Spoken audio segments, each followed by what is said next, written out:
ગુલાબરામ સંગીત સ્કૂલ કોલડી ખાતે સંગીત ગુરુ પૂજ્ય રાજુ બાપુ ગોસ્વામી વિદ્યાર્થી સંમેલન તથા સ્વમેળાવડો ગુલાબરામ સંગીત સ્કૂલ કોલડી ખાતે મુંબઈના સંસ્થા વ્યવસ્થાપક તથા આપણા સંગીત ગુરુ રાજુ બાપુ ગોસ્વામીના ગુરુ પરમ પૂજ્ય સંગીતાચાર્ય ગુલાબરામ દાદાની પુણ્યતિથિ નિમિત્તે આંતરરાષ્ટ્રીય સંસ્થા અખિલ ભારતીય મહાવિદ્યાલય મુંબઈની સંગીત પરીક્ષાના પ્રમાણપત્ર વિતરણનો કાર્યક્રમ યોજાયો, જે અંતર્ગત અનેક મહાનુભાવો તથા સંગીત તજજ્ઞો ના હસ્તે પ્રમાણપત્ર વિદ્યાર્થીઓને આપવામાં આવ્યા હતા. કાર્યક્રમમાં નાયબ મામલતદાર તેમજ ઉપલેટાના નિવૃત્ત જજ અરુણ જોશી તેમજ ધોરાજીના સંત રાજીવપુરી બાપુ તથા મોજ આશ્રમ ઉપલેટાના સંગીત પીએચડીઓ કુમાર પંડ્યા તેમજ રાજકોટના સંતવાણી કલાકાર નારાયણભાઈ ઠાકર તેઓ આ સ્વર મેળાવડામાં દરેક વિદ્યાર્થીઓ તથા વાલીઓને સમયસર હાજરી આપી પોતાના પ્રમાણપત્ર મેળવ્યા હતા. JK ગુજરાતી સાથે અર્શી આહિર, ઉપલેટા. નમસ્કાર મિત્રો, ઓમ નમો નારાયણ, હર હર મહાદેવ. આપનો મિત્ર નારાયણ ઠાકર.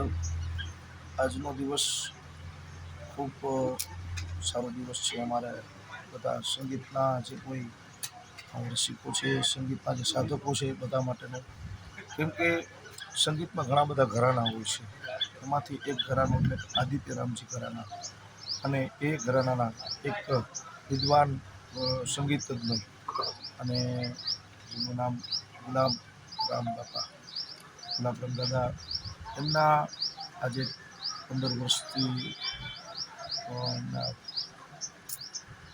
સ્વર્ગવાસ થયો, 15 વર્ષ થઈ ગયા છે. એના 15મી વર્ષ, આજ 15મી તિથિના દિવસે કોલકી મુકામે રાજુપુરી ગોસાઈ એમના સંગીત ક્લાસે એમની નિશ્રા હેઠળ ઘણા બધા વિવિધ ક્ષેત્રના મહાનુભાવોના ઉપસ્થિતિમાં, સાધુ સંતોની ઉપસ્થિતિમાં બહુ સારું એવું સન્માન સમારોહનું આયોજન કરેલું હતું, જેમાં ઘણા બધા સંગીતના સ્ટુડન્ટો, વિદ્યાર્થીઓ, પ્રારંભિકથી લઈને વિશારદ સુધીના જે કોઈ વિદ્યાર્થીઓએ પરીક્ષામાં ઉત્તીર્ણ થયા હોય અને સારા માર્કે પાસ થયા હોય, બધાનું એક સન્માન સમારોહનું આયોજન કરેલું હતું.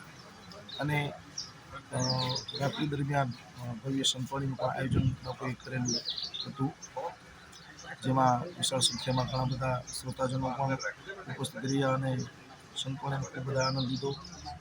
અને આજનો દિવસ બધા માટે એક યાદગાર રહેશે અને કોલકી મુકામે એક ઇતિહાસ થઈ ગયો છે.